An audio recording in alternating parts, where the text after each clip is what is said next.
قرآن شریف کی تلاوت آپ نے سماعت فرمائی۔ اللہ رب العزت اپنے اس کلام مجید میں کیا فرما رہا ہے، اس کا پیغام آپ کے لیے کیا ہے؟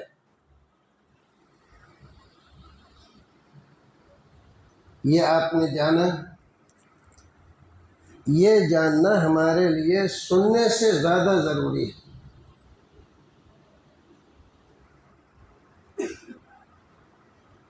سننے سے ہمیں ثواب ملتا ہے،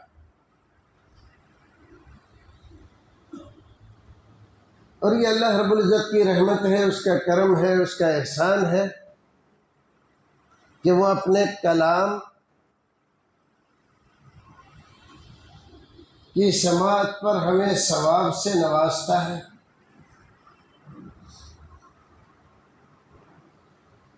رسول اکرم صلی اللہ علیہ وسلم فرماتے ہیں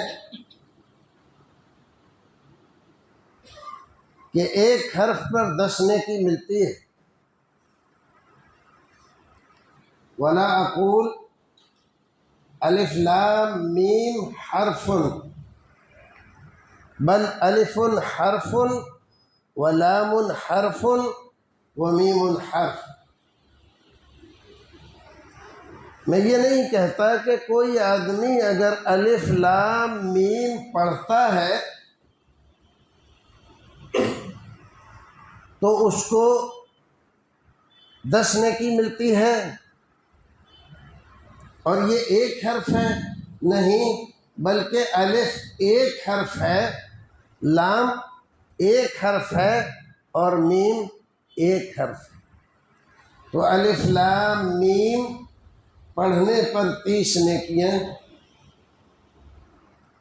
لیکن بھائیو عزیزو، قرآن شریف کتاب ثواب نہیں ہے، کتاب ہدایت ہے۔ قرآن کہتا ہے ھدی للناس وبینات من الہدی والفرقان۔ قرآن اپنا تعارف اس طرح کراتا ہے، الف لام میم ذالک الکتاب لا ریب فیہ ھدی للمتقین۔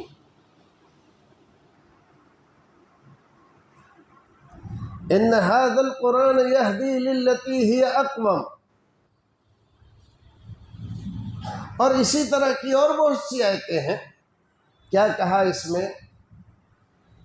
اس کتاب میں ساری دنیا کے انسانوں کے لیے ہدایت کا سامان موجود ہے۔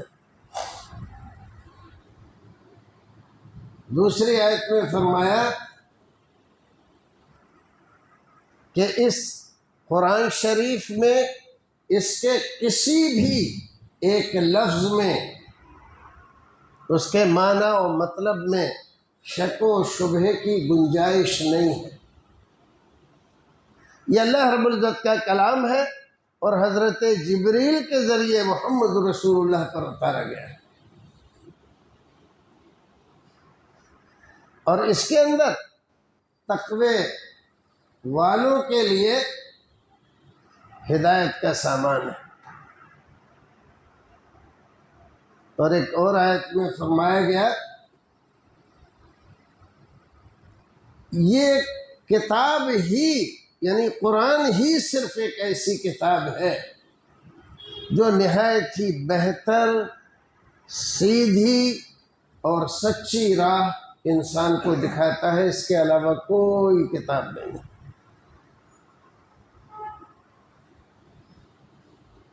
آسمان سے بہت سی کتابیں نازل ہوئی، ان میں حضرت ابراہیم علیہ السلام کے صحیفے،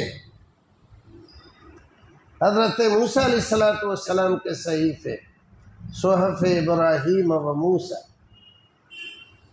تورات، انجیل، زبور، یہ سب آسمان سے نازل ہونے والی کتابیں ہیں، لیکن ان کتابوں کا زمانہ گزر گیا، اور یہ کتابیں آج کے زمانے میں قرآن کے آنے کے بعد یہ اللہ کی نازل کردہ کتابیں تھیں، ہر ایک مسلمان کو ان پر ایمان لانا ضروری ہے، لیکن یہ اب کتاب ہدایت نہیں ہے۔ کسی بھی مسئلے میں ان کتابوں سے کوئی مسئلہ معلوم کر کے ہم عمل کریں تو اس پر ہمیں اللہ رب العزت کی طرف سے کوئی ثواب نہیں ملتا اور وہ عمل ہمارا قبول نہیں ہوتا۔ قرآن کے آ جانے کے بعد اب صرف محمد رسول اللہ صلی اللہ علیہ وسلم کی لائی ہوئی شریعت ہی قابل عمل ہے، یہی کامیابی کا ذریعہ ہے، زینہ ہے، جنت کا خزینہ ہے، اسی سے کامیابی ملے گی، اسی سے جنت ملے گی اور اسی سے اللہ رب العزت کی رضامندی اور اس کا قرب ملے گا۔ باقی سارے راستے بند ہیں۔ قرآن کی فضیلت ہم نے معلوم کرنا اور اس کو پڑھنا چھوڑ دیا ہے، جس کی وجہ سے قرآن سے بہت زیادہ بے رغبتی ہو گئی۔ جبکہ ایک حدیث میں رسول اکرم صلی اللہ علیہ وسلم فرماتے ہیں ان ھذا القرآن یرفع اللہ بہذا القرآن اقواما ویضع آخرین۔ یہ قرآن ایسی کتاب ہے کہ جو لوگ اس کو سینے سے لگاتے ہیں، اس کو سمجھتے ہیں، اس پر عمل کرتے ہیں، اللہ رب العزت ان کو قعر مذلت سے نکال کر، ذلت کی زندگی سے اٹھا کر اوج ثریا تک لے جاتا ہے، بلندیوں پر سرفراز کرتا ہے۔ اور جو لوگ اس کتاب کو وہ اہمیت نہیں دیتے، عزت نہیں دیتے، تو ان کو باوجود عزتوں کے، حکومتوں کے، سلطنتوں کے ذلیل و خوار کر دیتا ہے، عزتیں چھین لیتا ہے، حکومتیں سلب کر لیتا ہے اور دنیا میں ان کو ذلت اور خواری سے دوچار کر دیتا ہے۔ اقبال کہتا ہے گر ہمیں خواہی مسلمہ زیستن نیست ممکن جز بقرآن زیستن۔ اگر مسلمان عزت کی زندگی گزارنا چاہتا ہے، عزت سے رہنا چاہتا ہے دنیا میں، تو اس کا ایک ہی راستہ ہے، ایک سے زائد راستہ نہیں ہے، اور وہ راستہ ہے قرآن کا راستہ۔ قرآن جیسی زندگی بتلا رہا ہے ویسی زندگی گزارو تو تمہیں ہدایت کی زندگی، تو تمہیں قبولیت کی زندگی، عزت کی، دولت کی زندگی اللہ رب العزت فرماتا ہے۔ قرآن جب نازل ہوا تو عرب کی قوم کا حال کیا تھا؟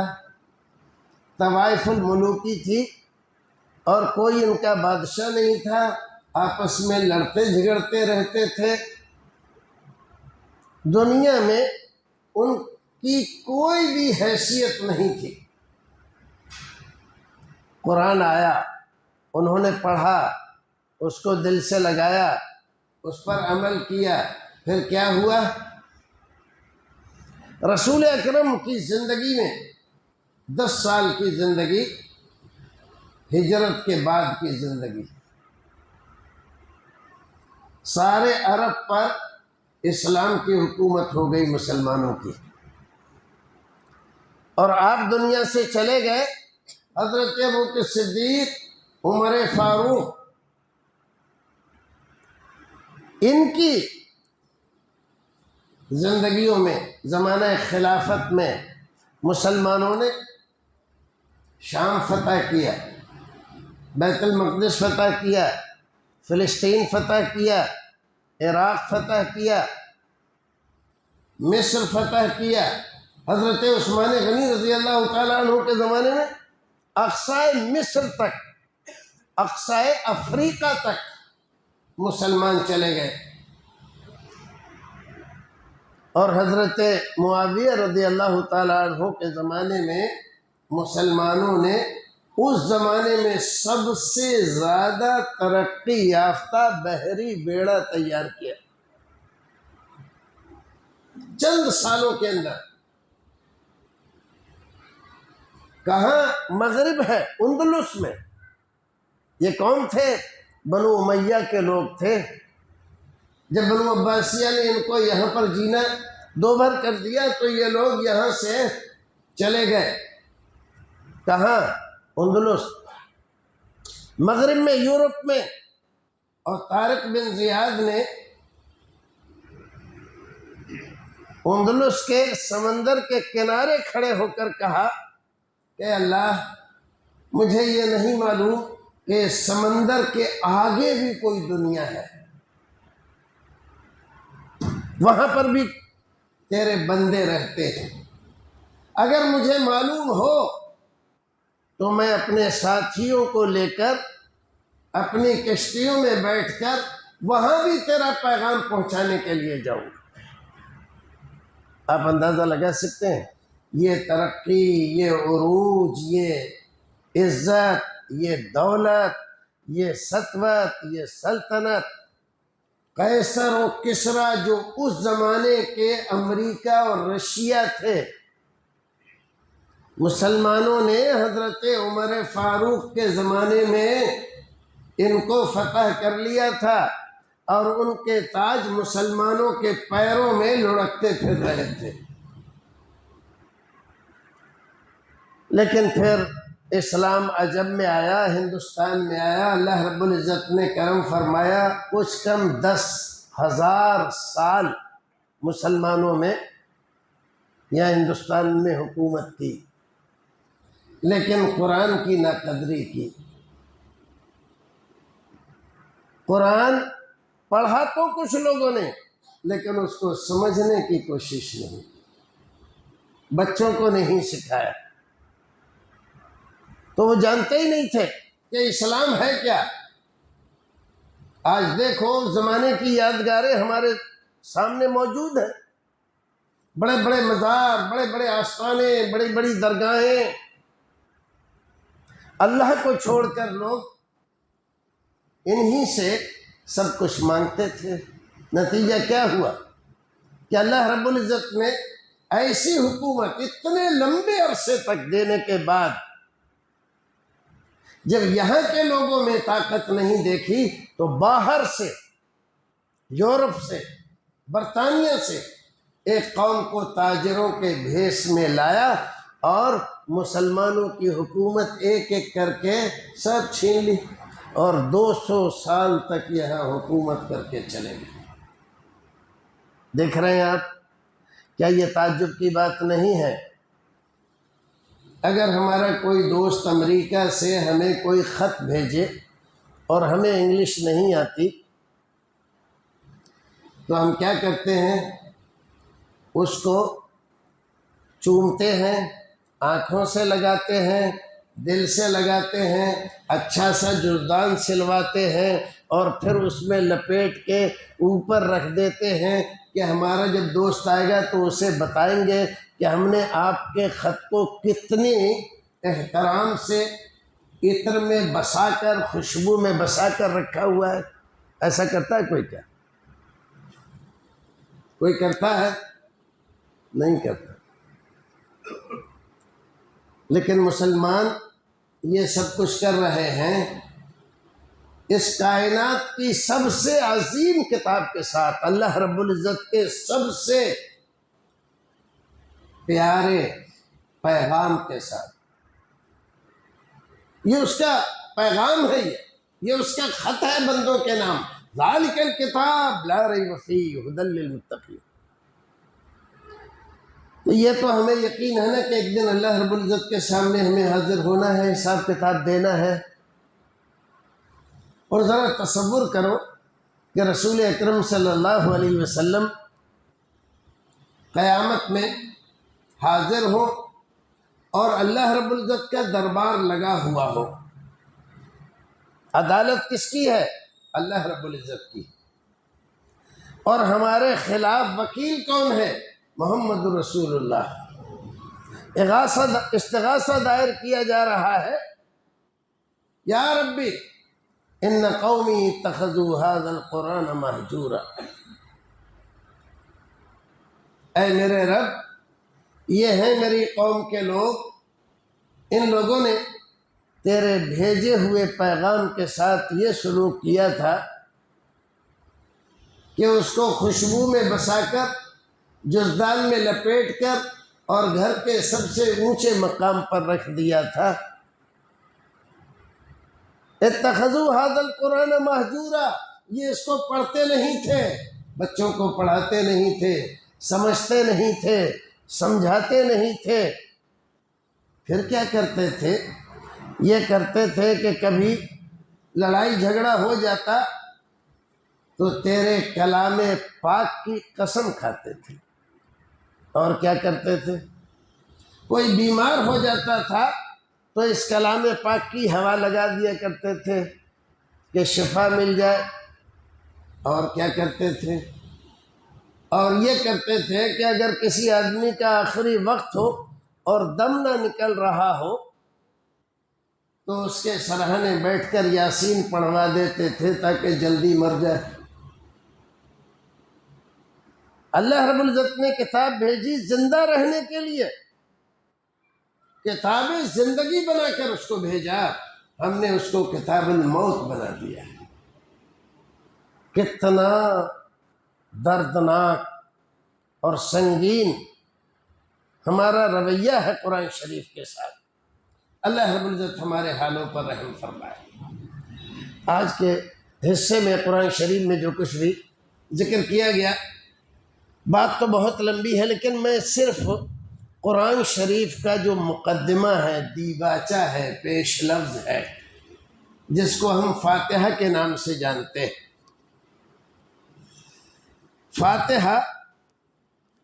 فاتحہ کے معنی ہوتے ہیں آغاز، ابتدا، شروعات۔ تو یہ تو نام ہے فاتحہ کا، لیکن فاتحہ کا صرف یہی ایک نام نہیں، بہت سارے نام ہیں اس کے، جن میں ایک فاتحۃ الکتاب اس کا نام ہے، ایک نام اس کا ہے ام القرآن، یہ قرآن کی ماں ہے، ایک نام ہے السبع المثانی، اور ایک نام ہے اس کا القرآن العظیم، اور ایک نام ہے اس کا الشفاء، اور ایک نام ہے اس کا الرقیہ، اور ایک نام ہے اس کا صلاۃ۔ کتنے نام ہیں فاتحہ کے؟ جتنے نام ہیں اتنی ہی اس کی خصوصیات ہیں، اور اس سے بھی بڑھ کر جو کچھ قرآن شریف میں ہے، الف لام میم سے لے کر والناس تک، اللہ رب العزت نے سورہ فاتحہ میں بیان فرما دیا۔ اگر کسی کو علم ہو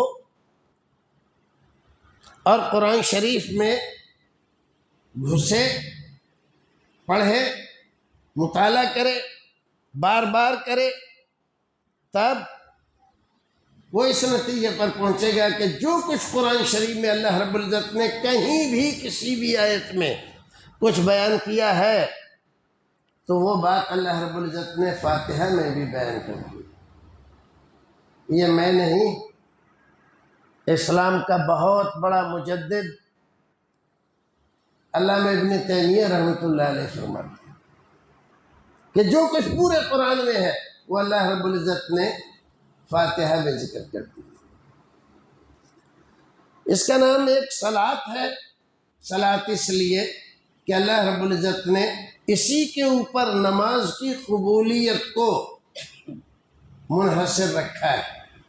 جو فاتحہ پڑھتا ہے اس کی نماز ہوتی ہے، جو فاتحہ نہیں پڑھتا اس کی نماز نہیں ہوتی۔ حدیث قدسی ہے مسلم شریف میں،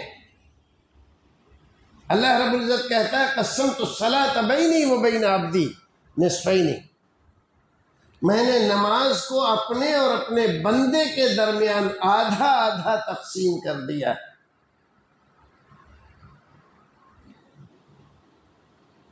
غور سے سنیں اس مسئلے کو، یہ مسئلہ ہمارے یہاں بہت سارے لوگوں میں اگر مگر میں چلتا رہتا ہے، لیکن یہاں یہ حدیث قدسی ہے، مسلم شریف کی روایت ہے، اور اس حدیث سے یہ ظاہر ہو رہا ہے کہ اللہ رب العزت نماز فاتحہ ہی کو کہتا ہے۔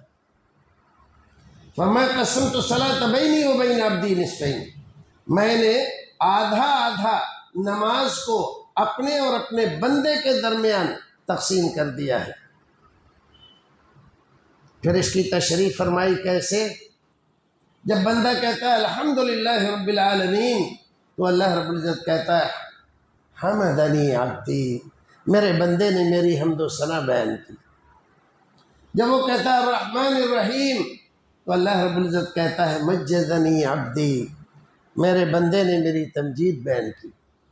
ایسے ہی آدھی سورت تک مالک یوم الدین، یہاں تک یہ اللہ رب العزت کی تعریف ہے۔ اب دو لفظ ایاک نعبد و ایاک نستعین، تو اللہ تعالیٰ فرماتا ہے ھذا بینی و بین عبدی، یہ میرے اور میرے بندے کے درمیان معاہدہ ہے۔ کیا ہے ایاک نعبد و ایاک نستعین؟ ایاک نعبد و ایاک نستعین پر کئی دن بیان ہو سکتا ہے، اتنی بڑی اور جامع یہ آیت کریمہ ہے، اسلام کا خلاصہ ہے۔ اسلام کی اصل دعوت ایاک نعبد و ایاک نستعین، ایاک نعبد، تیری ہی ہم عبادت کرتے ہیں۔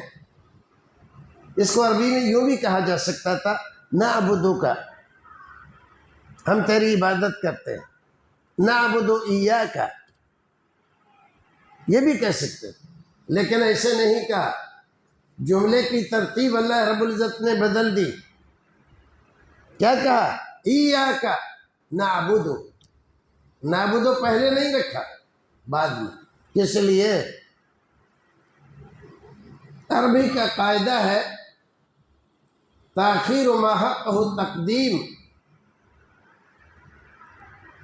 جس کا مقام پہلے تھا اس کو بعد میں کر دیا، اس سے حصر کا معنی پیدا ہوتا ہے، یعنی ایاک، تیری ہی۔ اب دیکھیے ہمارے مسلمانوں میں کیا ہے، زیادہ تر مسلمان ہیں تیری بھی عبادت کرتے ہیں۔ زیادہ تر مسلمان کون سے ہیں؟ تیری بھی عبادت کرتے ہیں، وہ ہے۔ اور تھوڑے مسلمان ہیں جو یہ کہتے ہیں کہ تیری ہی عبادت کرتے ہیں۔ کیا فرق ہے اس میں؟ تیری بھی عبادت کرتے ہیں اور تیری ہی عبادت کرتے ہیں، زمین و آسمان کا فرق ہے۔ ایک کفر و شرک ہے اور ایک سراپا توحید ہے۔ اگر ہم کہیں تیری بھی عبادت کرتے ہیں، اس کا مطلب اور کی بھی عبادت کرتے ہیں، تو تیری بھی کرتے ہیں، یہ شرک۔ اللہ رب العزت اس کے لیے راضی نہیں ہے۔ اگر یہ اسے منظور ہوتا تو کوئی نبی نہ بھیجتا دنیا میں، کسی نبی کے بھیجنے کی ضرورت نہیں، کسی آسمان سے کتاب نازل کرنے کی ضرورت نہیں۔ اور وہ نبیوں کو، کتابوں کو کس لیے بھیجتا ہے؟ کہ صرف میری عبادت ہو، میرے علاوہ کسی کی نہیں۔ لا الہ، لا الہ، لا پہلے انکار ہے، نفی ہے، سب کو لا کی تلوار سے قتل کر دو۔ جتنے بھی حاجت روا، مشکل کشا تمہارے دماغ میں، دل میں بس رہے ہیں، بیٹھے ہوئے ہیں، یا سوچتے ہو کبھی کہ یہ ایسا کر دیں گے، ویسا کر دیں گے، بیٹا بیٹی، روزی روٹی، کاروبار، مصیبت، پریشانی، اس میں کام آئیں گے، اگر تمہارے دماغ میں ہے تو ان تمام کو لا کی تلوار سے قتل کر دو۔ ختم کر دو، لا الہ، کوئی معبود نہیں، کوئی معبود نہیں۔ جب تمہارا دل، تمہارا دماغ صاف ہو گیا، اب کوئی معبود نہیں ہے، یہی تو شرک ہے نا، کوئی معبود نہیں ہے، گاڈ از نتھنگ، یہ تو سراسر شرک ہے۔ لیکن اس کلمے کی ترتیب دیکھیں آپ، اللہ رب العزت یہی کہہ رہا ہے، لا الہ، لا الہ کہہ کر آپ نے اپنے دل کو، اپنے دماغ کو صاف کر لیا۔ کوئی حاجت روا، مشکل کشا، بگڑی بنانے والا، بیٹا بیٹی روزی روٹی دینے والا کوئی نہیں ہے۔ دل کو صاف کر لیا، اب کہا الا اللہ، اللہ ہے۔ یہ سارے کام کون کرتا ہے؟ اللہ، اللہ کرتا ہے، وہی ہے۔ تو ایاک، تیری ہی، تیری بھی نہیں، تیری ہی عبادت کرتے ہیں۔ وَإِيَّاكَ نَسْتَعِينُ، نستعین کا، ہم تیری مدد چاہتے ہیں، وہ نہیں کہا وَإِيَّاكَ نَسْتَعِينُ، تیری ہی مدد ہم کو چاہیے، کسی کی مدد نہیں چاہیے، نہ فرشتوں کی، نہ جنوں کی، نہ پیروں کی، نہ فقیروں کی، نہ نبیوں کی، نہ ولیوں کی، کسی کی نہیں، صرف تیری۔ وَإِيَّاكَ نَسْتَعِينُ، اللہ رب العزت کہتا ہے کہ یہ میرے اور میرے بندے کے درمیان معاہدہ ہے، اس نے مجھ سے یہ عہد کیا ہے کہ میں عبادت تیری کروں گا اور مدد تجھ ہی سے مانگوں گا۔ اب اگر آپ اس عہد کو توڑ دیتے ہیں تو آپ اللہ کے بندے نہیں ہیں، اور اللہ رب العزت آپ کا رب نہیں ہے۔ آپ کا تعلق آپ کے رب کے ساتھ تبھی تک ہے جب آپ اس عہد پر قائم ہو۔ آپ دنیا میں آئے نہیں تھے، کوئی انسان نہیں آیا تھا، تب اللہ رب العزت نے روز ازل میں یہ عہد و پیمان لے لیا تھا۔ الست بربکم قالوا بلا، کیا میں تمہارا رب نہیں ہوں؟ تو ہم سب نے کہا تھا بے شک تو ہی ہمارا رب ہے۔ رب کے معنی کیا ہے؟ سب کا پیدا کرنے والا اور ان کی ضرورتوں کے حساب سے ان کی مدد کرنے والا، اور ہر ایک کو رفتہ رفتہ اس کے اوج کمال تک پہنچانے والا۔ یہ تین چیزیں جس کے اندر ہو، اپنی ذاتی اختیاری، اس کو کہتے ہیں رب۔ الحمدللہ رب العالمین، تمام قسم کی تعریفیں صرف رب العالمین کے لیے، اور رب العالمین صرف وہ ہے۔ پروردگار ہمیں اور آپ کو نیک عمل کرنے کی توفیق عطا فرمائے۔ قرآن شریف کو سمجھو، اور قرآن شریف کی جو اصل تعلیم ہے اس کو سمجھو۔ واقعات بہت سارے قرآن شریف نے نبیوں کے، ولیوں کے، پیروں کے، پیغمبروں کے، صالحین کے ذکر کیے گئے ہیں، لیکن یہ اسی تعلیم کو ثابت کرنے کے لیے بیان کیے گئے، خالی قصہ مقصد نہیں ہے۔ حضرت یوسف علیہ السلام کی پوری زندگی قرآن شریف میں ایک سورت میں بیان کر دی ہے۔ بہت لمبا واقعہ ہے، لوگ مہینوں تک اس کی تفسیر سنتے ہیں، لیکن اس کا خلاصہ کیا ہے؟ اس کا خلاصہ یہ ہے کہ اللہ رب العزت جب چاہے، جو چاہے، جس کے ساتھ چاہے، جتنا چاہے وہ کر دے، کوئی اس کا روکنے والا نہیں۔ نبی تھے، نبی کے بیٹے تھے، نبی کے پوتے تھے، نبی کے پڑ پوتے تھے، اور اللہ رب العزت نے ان کو مصر سے لے جا کر بھائیوں کو دشمن بنا کر، بھائیوں نے قافلے والوں کے ہاتھ بیچا، اور قافلے والوں نے مصر کے بازار میں جا کر ان کو غلاموں کی طرح سے بیچ دیا۔ غلام بن کر وہ عزیز مصر کے یہاں رہے، ایک لمبی مدت جیل خانے میں گزاری، کوئی روک سکا کیا؟ کوئی روک سکتا تھا؟ حضرت یعقوب کے بیٹے ہیں، حضرت یعقوب بیٹے ہیں حضرت اسحاق کے، حضرت اسحاق بیٹے ہیں حضرت ابراہیم علیہ السلام کے۔ اس سے زیادہ بڑا وسیلہ کسی کا ہو سکتا ہے؟ لیکن اس کے باوجود نہ کوئی غلام بن کر بیچنے کو روک سکا، بھائیوں نے دشمنی کی نہ اس کو بچا سکا، جیل خانے میں ڈالا گیا نہ کوئی اس کو بچا سکا، اور سب ان تمام امتحانوں میں پاس ہو گئے تو مصر کا بادشاہ بنا دیا۔ فعال لما یرید، وہ جو چاہتا ہے کرتا ہے، اس کے سامنے کسی کی نہیں چلتی۔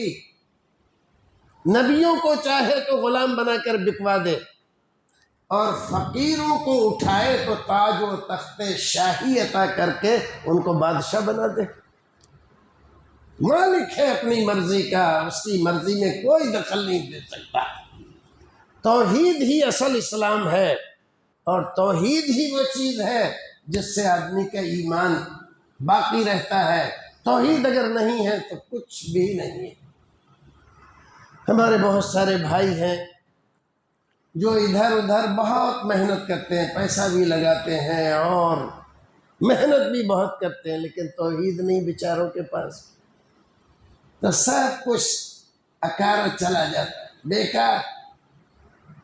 ان کو نہیں پتا کہ ہمارا اسلام ہی ٹوٹ گیا۔ آپ وضو کر کے آتے ہو نماز پڑھنے کے لیے، اگر آپ کا وضو ٹوٹ جائے تو آپ کتنے ہی خشوع خضوع سے کتنی ہی لمبی نماز پڑھو، کیا نماز ہوگی آپ کی؟ کیوں نہیں ہوگی؟